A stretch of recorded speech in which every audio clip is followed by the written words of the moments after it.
Sans plus tarder, on passerait à la prochaine conférence, en fait, les bonnes pratiques apicoles en pollinisation de Martine Bernier, qui travaille au CRESAD. Martine est chargée de projet en apiculture au Centre de recherche en sciences animales, l'abréviation CRESAD, de Deschambault, où elle est responsable de la formation du transfert technologique. Elle détient une maîtrise en biologie végétale de l'Université Laval. Elle a également un diplôme d'études supérieures spécialisé en enseignement collégial. Elle a été enseignante au Collège d'Alma. Alors, Martine, on te cède la place pour la dernière présentation de l'avant-midi. C'est toujours préférable que la première d'après-midi.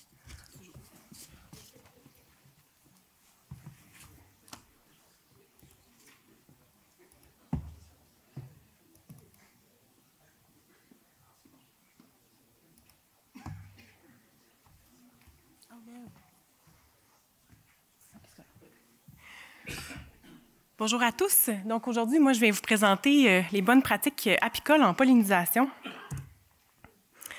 Donc, en fait, la pollinisation commerciale, vous savez que vous en avez besoin pour la rentabilité de vos cultures. Puis, pour les producteurs apicoles, c'est un petit peu la même chose. C'est le même principe parce que l'activité de pollinisation que l'apiculteur va faire va assurer aussi une rentabilité économique de son entreprise. Donc, en ayant des objectifs communs, pourquoi ne pas avoir une entente entre les producteurs de bleuets, entre les apiculteurs, pour essayer d'atteindre cet objectif commun-là, puis que ça soit vraiment optimal pour les deux présentations, les deux entreprises. Donc, moi, aujourd'hui, je vais vous présenter, en fait, la pollinisation, mais du point de vue de l'apiculteur. Donc, comment ça se passe chez l'apiculteur? C'est quoi ses enjeux? C'est quoi ses défis? Puis, c'est où les endroits où est-ce que vous pouvez venir avoir un impact puis faciliter, en fait, la pollinisation là, de la part de l'apiculteur. Donc, il y a deux gros piliers que je vais vous parler aujourd'hui. Tout ce qui a le soin en colonie et aussi le transport pour se rendre au site de pollinisation. Au niveau des colonies, je vais vous parler des populations d'abeilles. Donc, on veut des ruches fortes pour venir polliniser les fleurs. Je vais vous parler de la nutrition des abeilles et aussi de la santé des colonies. Puis, ce qui est dans le transport, je vais vous parler du trajet pour se rendre là, des sites de production de l'apiculteur jusque dans les bleuetières et aussi les ruchers en place dans les bleuetières. Donc, tout d'abord, au niveau des colonies, ici, je vous présente un graphique qui est vraiment très, très classique là, au niveau de l'apiculture. Donc, vous voyez les mois de janvier à décembre en bas. Dans l'axe qui est vertical, vous avez la population des abeilles. En rouge, c'est les abeilles adultes. En bleu, c'est le couvain, donc l'ensemble des œufs, des larves, des nymphes, là, donc le renouvellement de la population des abeilles. Puis c'est vraiment très, très classique, en fait. Là, à partir du printemps, la population augmente. On a un pic en plein milieu de l'été, autour du mois de juillet. Puis la population va subir un déclin naturel jusqu'à la période d'hivernement par la suite. Et je veux attirer votre attention sur les périodes que j'ai mis en bleu ici, qui sont les périodes d'hivernement. Donc, tout dépendant des régions du Québec, ça commence dans les environs de la mi-octobre jusqu'à la mi-novembre. Donc, lorsque le froid arrive, puis que la neige commence à tomber. Puis l'hivernement va se terminer quand les beaux jours reprennent, donc entre la mi-mars puis la mi-avril selon les régions, même parfois plus tard là, pour les régions plus périphériques, en Gaspésie, puis ici au Saguenay-Lac-Saint-Jean. Puis je vous ferai remarquer que pendant l'hiver, donc la période en bleu, le couvain est presque à zéro pour la majorité de la période. Donc, il n'y a pas de renouvellement de la population dans les colonies. Puis on voit qu'à partir de février-mars, ça commence à remonter tranquillement, pas vite. Puis au niveau des abeilles adultes, bien, il y a toujours une mortalité naturelle qui va survenir durant l'hiver. Donc, ce n'est pas toute la ruche qui va mourir, mais une certaine partie de la population à l'intérieur. Ce qui fait en sorte qu'arrivé au printemps, c'est là qu'on va avoir la population qui va être la plus faible dans la colonie.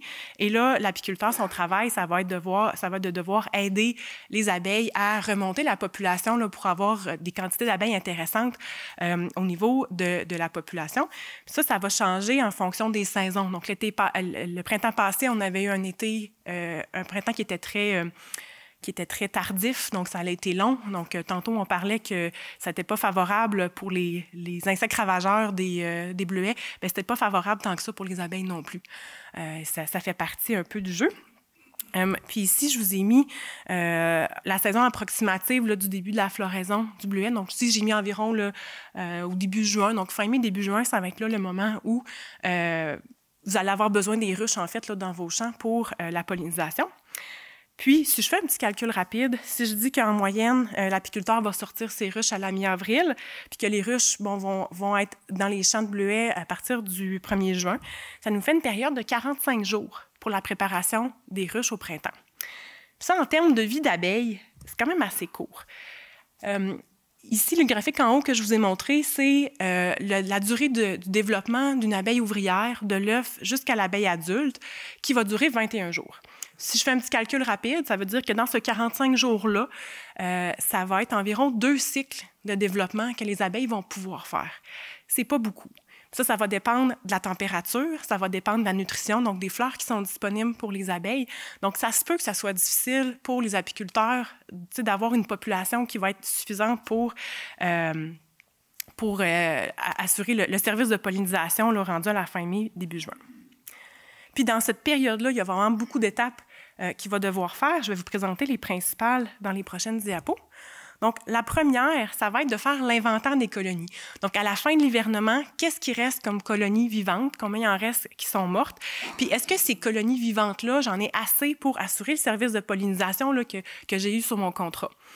Puis si j'en ai pas suffisamment, mais qu'est-ce que je peux faire pour augmenter le nombre? Est-ce que je peux en acheter des nouvelles? Est-ce que je peux en produire des nouvelles? Puis ça, dans un contexte de printemps qui peut être tardif, ça peut être difficile pour plusieurs producteurs.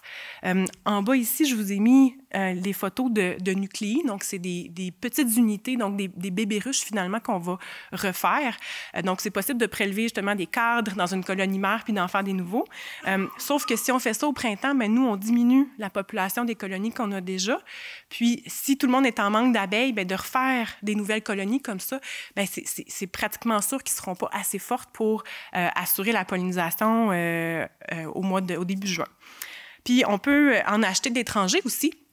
Donc, ça, c'est la photo complètement à l'extrémité des paquets d'abeilles qui vont venir d'Australie. Ça, c'est pas l'idéal non plus parce qu'en fait, avec les 2 dernières années, le coût de ces abeilles-là ont augmenté de façon fulgurante. Donc, c'est pas nécessairement rentable au niveau économique pour un apiculteur. Il faut les commander vraiment d'avance.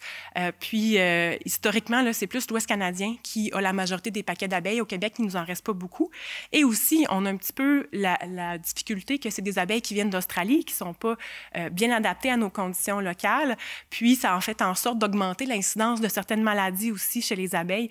Donc, idéalement, c'est des options où on va pas pour augmenter le cheptel au printemps. Donc, augmenter le cheptel au printemps dans cette courte période-là, c'est un gros défi. Par la suite, une fois qu'on a fait l'inventaire, on veut s'assurer que les colonies qu'on a à disposition sont fonctionnelles, sont viables. Pour ça, on doit avoir une reine qui va être pondeuse, donc qui va pondre des abeilles pour renouveler la population. Donc, nos ouvrières vont être là pour assurer le soin au couvain, donc nourrir les larves, mais aussi doivent être en quantité suffisante pour être des butineuses, donc pour aller faire leur travail au champ. Et on va avoir aussi un travail d'équilibrage des colonies, parce que nous, on veut s'assurer que nos colonies ont vraiment une taille optimale quand ils vont aller dans la pollinisation. Donc, ils vont avoir suffisamment de butineuses pour assurer une bonne pollinisation, mais ça va aussi faciliter la gestion pour l'apiculteur puis faciliter le transport. Donc, la première ruche que j'ai mise ici, donc on voit que la population explose dans notre boîte. Donc ça fait en sorte qu'on va devoir faire davantage de manipulation pendant la période de pollinisation. On a des risques d'essaimage aussi. Puis quand il y a un essaim qui part, c'est les butineuses qui s'en vont. Donc, c'est la force de pollinisation qui s'en va. C'est les revenus en miel aussi qui vont partir parce que la colonie va partir avec une partie de ses réserves de nourriture. Donc, ça, c'est des choses qu'on ne veut pas qui arrivent. Puis, une colonie trop forte pendant le transport aussi a des risques de surchauffe. Donc, ça veut dire qu'en fait, les colonies vont tout simplement mourir, ils vont vraiment s'asphyxier, puis ils vont mourir, donc on n'en veut pas.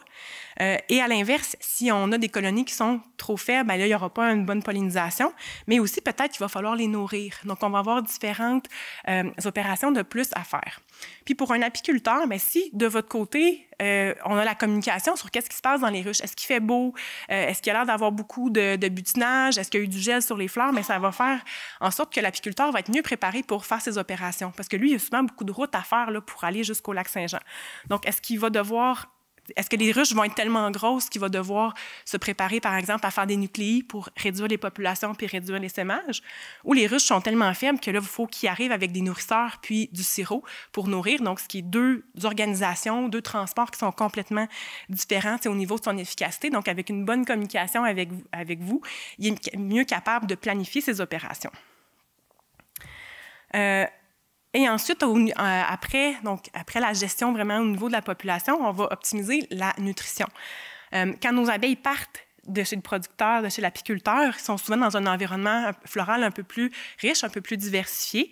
Mais lorsqu'ils arrivent en bleuetière, surtout au début, lorsque toutes les fleurs ne sont pas ouvertes, pour les abeilles, c'est vraiment limitant parce qu'il va manquer de nourriture. Donc, il faut s'assurer que dans les ruches, il y a suffisamment de réserves et en pollen et en sirop, en miel, pour avoir une réserve là, avant que les autres fleurs commencent. L'apiculteur peut toujours supplémenter, il peut toujours donner, par exemple, des suppléments de pollen dans les ruches pour aider. Mais ça amène un autre risque aussi qui est un peu... qui prend de l'ampleur dans les dernières années. Donc, au niveau du petit coléoptère de la ruche, parce que les larves, le pâté de pollen, là, c'est un party pour elles. Ils vont vraiment se développer, ils vont manger, puis ils ne se feront pas déranger par les abeilles. Donc, ça, c'est toujours un équilibre à assurer dans les ruches au niveau de la supplémentation. Et enfin, une dernière étape avant de partir pour la pollinisation, c'est la santé. Donc, il y a bien sûr la gestion du varroa que l'apiculteur va devoir faire. Donc, le varroa, c'est vraiment l'ennemi numéro 1 des abeilles. Donc, il va avoir des dépistages et des traitements à faire là, avant le départ. Il va aussi regarder s'il y a des signes cliniques, donc des observations d'autres maladies apicoles, puis des ruches qui sont trop faibles, qui sont trop affectées, n'iront pas en pollinisation. Donc, ça, c'est ce qui fait le tour un peu de la préparation avant de partir en pollinisation. Au niveau de la nutrition, on a aussi différents facteurs limitants. Donc, ça, ici, je vous présente 3 items qui sont les besoins des abeilles. Donc, premièrement, le nectar, qui est la source de glucides, donc de sucre, qui va être une source d'énergie, entre autres pour les butineuses pour aller au champ. Ensuite, le pollen, qui est des protéines, donc qui va servir à la croissance des larves dans la colonie pour assurer un renouvellement de la population. Et ensuite, l'eau, qui va participer aux réactions métaboliques, mais aussi où on a besoin d'avoir une humidité suffisante dans la ruche pour assurer le développement, en fait, l'éclosion des œufs en larves. Puis le petit tableau que je vous ai montré ici, c'est les besoins des abeilles ici au niveau du nectar et du pollen. Donc en jaune, c'est les besoins des abeilles. La première colonne, c'est au niveau du nectar. La deuxième, c'est au niveau du pollen. Donc les abeilles ont besoin de suffisamment de glucides, donc de sirop ou de nectar dans les fleurs pour assurer leurs besoins énergétiques. Puis au niveau du pollen, donc il y a des acides aminés. Donc on parle de 10 acides aminés essentiels qui doivent être là, mais il y a aussi un pourcentage de protéines de base qui ont besoin. Donc, on parle d'environ 20 %.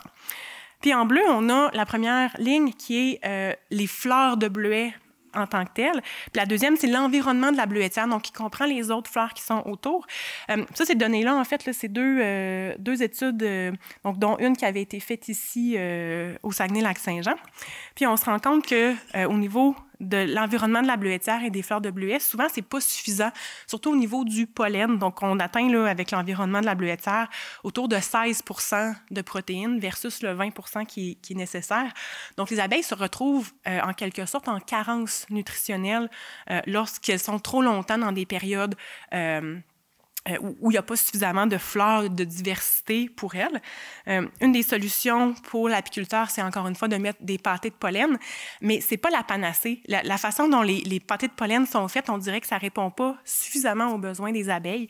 Puis ce qui est le mieux, c'est vraiment l'environnement floral qui est riche puis diversifié. Donc pour l'apiculteur, ça minimise ses coûts de production, ça améliore la santé des abeilles aussi.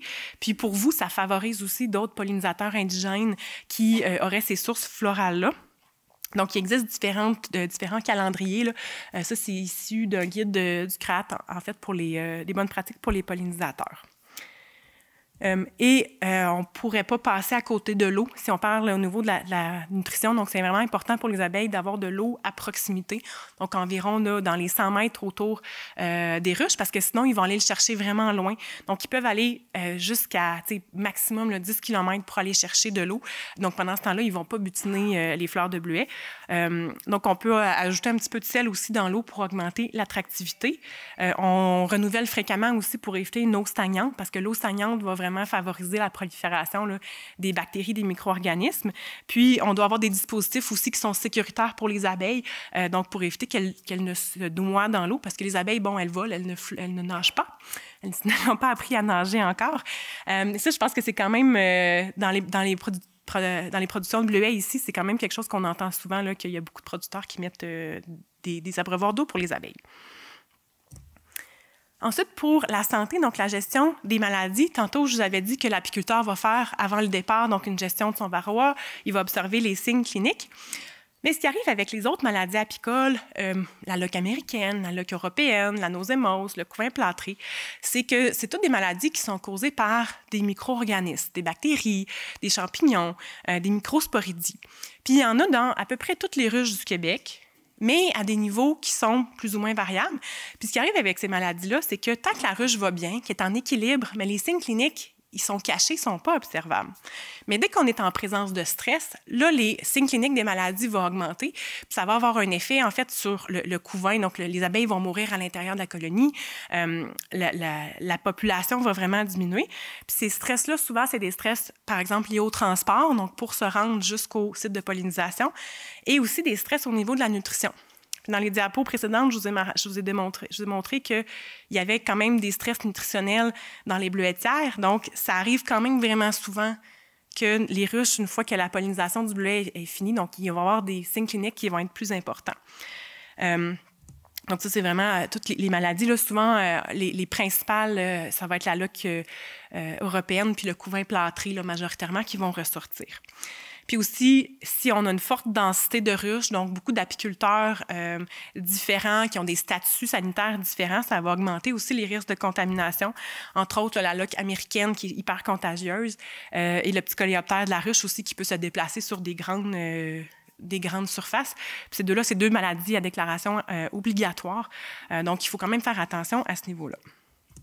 Donc, en résumé, pour la partie colonie, il y a quand même deux facteurs qui sont limitants au niveau de la nutrition, puis ce qui amène aussi un facteur limitant au niveau des maladies.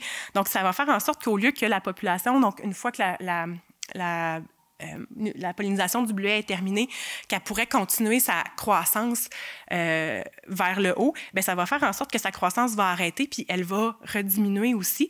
Parfois, il va y avoir un petit pic là, à l'automne qui va faire une augmentation de la population, mais ça va faire en sorte que les populations d'abeilles, arrivées à l'hivernement, ils vont être vraiment plus faibles que ce qu'ils devraient être. Donc, ça va avoir un impact sur le succès d'hivernement. Donc, tantôt, je vous avais dit qu'après l'hivernement, c'est là que l'apiculteur va devoir commencer à préparer ses colonies pour la pollinisation, mais c'est pas vrai. En fait, la préparation pour la période de pollinisation commence dès la fin de la période de pollinisation précédente.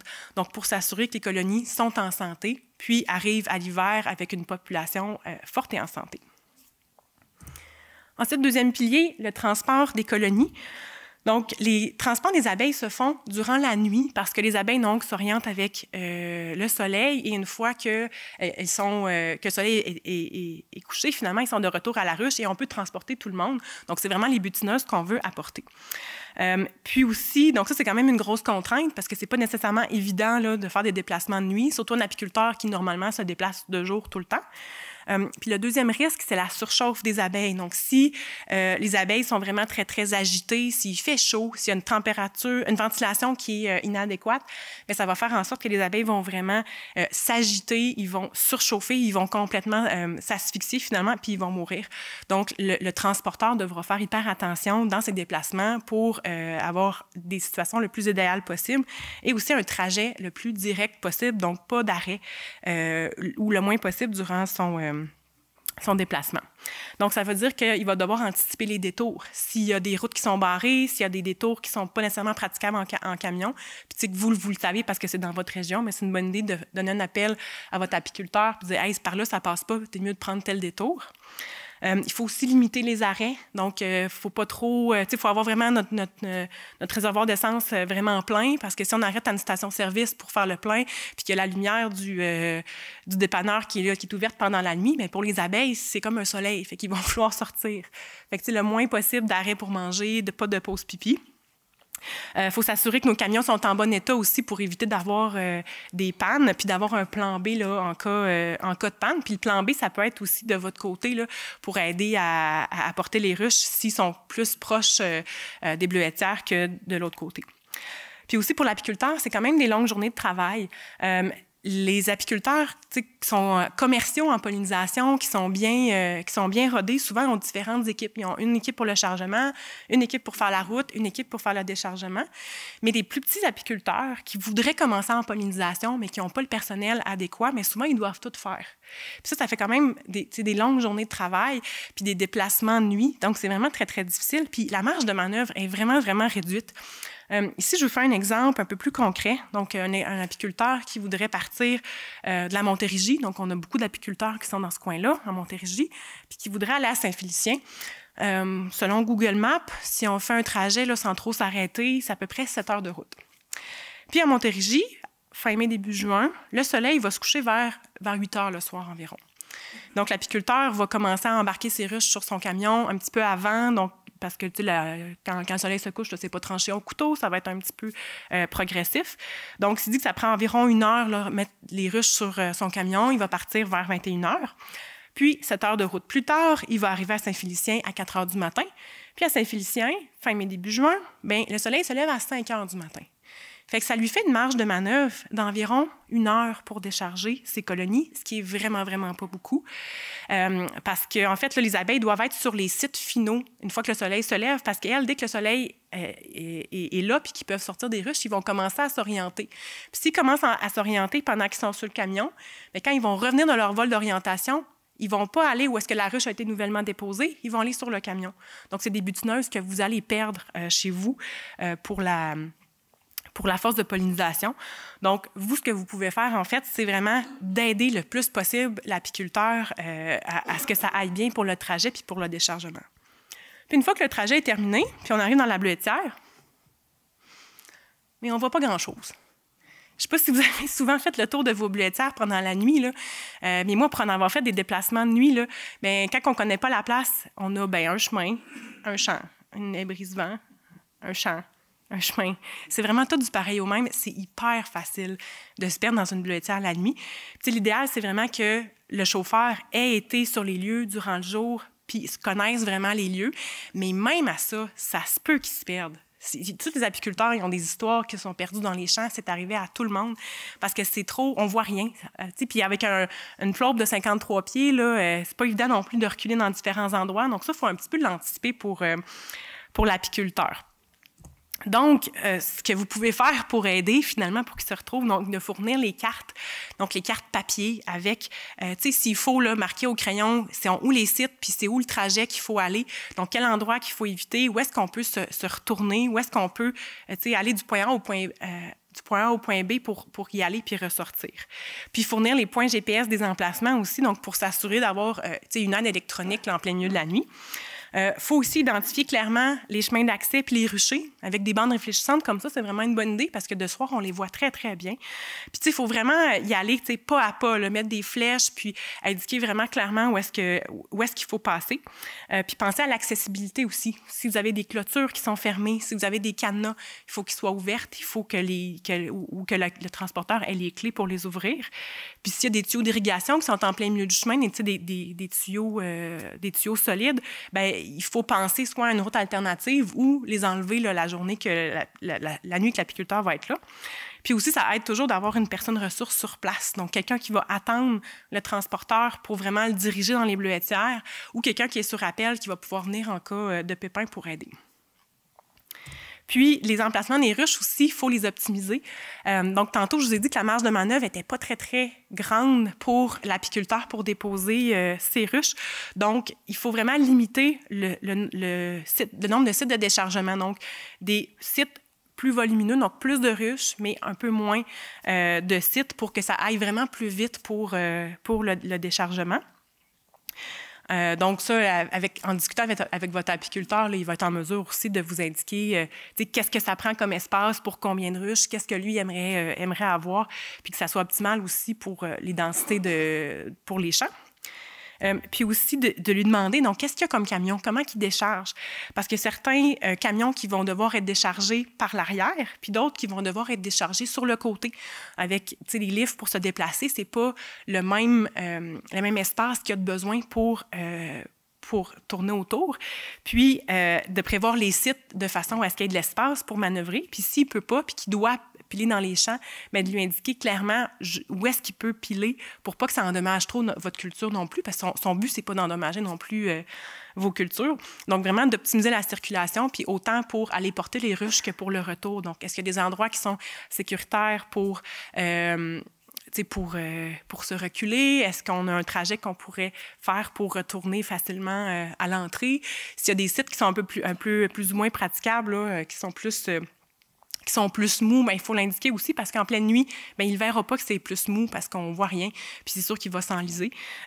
Donc, vraiment, là, d'optimiser toute la circulation dans les emplacements.